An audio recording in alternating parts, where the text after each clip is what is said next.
源氏物語イラスト役で最強の古文速読力を身につけましょう。この動画でははじめに源氏物語の原文が流れます。次に一語一語の現代語訳が流れます。特に下線部の古語や助動詞に着目して上の原文と照らし合わせましょう。その後すぐにイラストが浮き出てきます。状況をイメージしながら単語や文法をマスターすることで難解な源氏物語もぐんぐん読めるようになります。日々の古文トレーニングとして楽しんで取り入れてみてください。それではイラスト訳本編のスタートです。第2条母木木、うつせみとの仰せの後の光源氏の苦悩です。では行ってみましょう。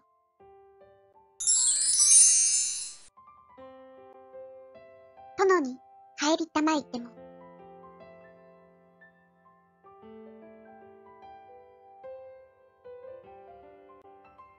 富にもまとろまれたまわず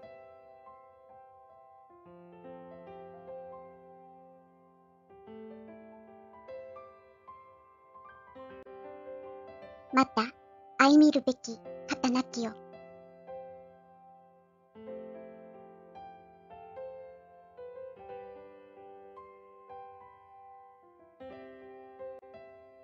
ましてかの人の思うらん心の中、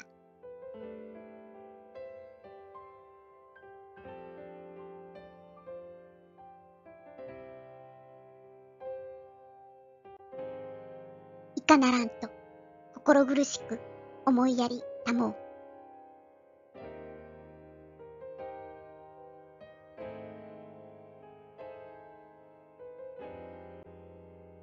優れたることはなけれど、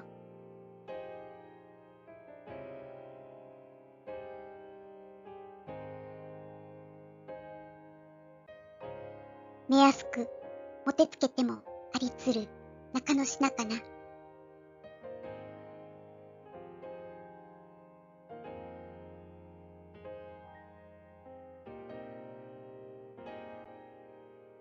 くまなく見集めたる人のいいしことは、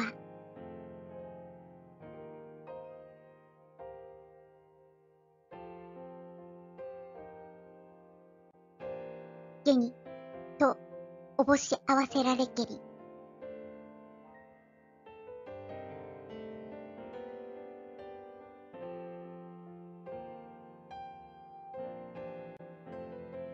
このほどは大殿にのみおわします。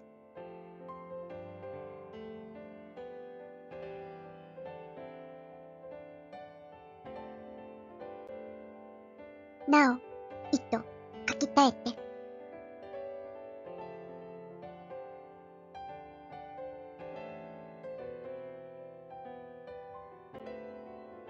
思うらんことの愛おしく御心にかかりて、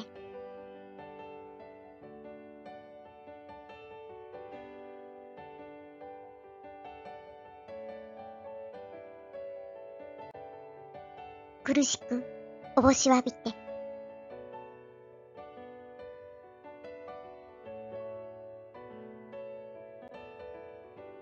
紀伊の神を召したり、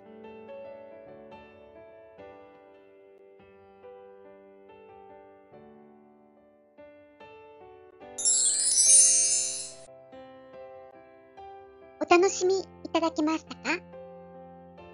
単語や文法は頭に入りましたでしょうか？今回の重要古語はこちらです。また文法事項はこちらです。今回はラムについてお話をしましょう。助動詞ラムには意味が3つあります。水量と原因水量の違いについては以前の動画でもお話をしましたが、目の前にないことを想像するのが水量、目の前にある事実の原因を想像するのが原因水量ということでしたね。助動詞ムーは主語によって意味を見分けます。またムーが未来時世だとすると、ラムは現在、ケムは過去時世と言えます。3つとも文中連体形で用いられる場合は遠極と考えれば良いでしょう。家庭遠極の区別は基本的にはこうですが、文脈判断で OK。ラムの場合は伝文遠極。ケムの場合は過去の伝文遠極。これも文脈判断で見分けていきましょう。さらに、ラムの場合は接続も重要です。助動詞ラムは終止形、らへん型連体形に接続する、つまり、に接続します。したがって、ラムの直前が以外であるならば、助動詞ラムでないということです。特に直前がであるときは、よく入試で問われますので注意しましょう。また、今回、中之品という古文常識が出てきましたね。光源氏は、うつせみとの逢瀬の後、左大臣邸に入り浸っています。ここは、正妻、葵の上の住まうお屋敷です。父が左大臣ということであれば、上流階級ですよね。そういえば、天代の品定めの時、中流階級の女性が慎み深くて悪くないという結論で締めくくられていましたよね。うつせみは明らかに中流階級です。確かにそれほど優れた点はなかったけれど、目安き女性だったな、と光源氏は思い返しています。中之品とは中流階級で光源氏の憧れの身分だったというわけですね。さあ今回も第2条母木木からの動画でしたね。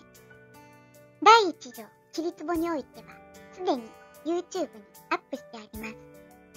また母木木の中の天代の品定めについても再生リストを作ってありますので確認をしておいてください。ブログの方も毎日更新をしています。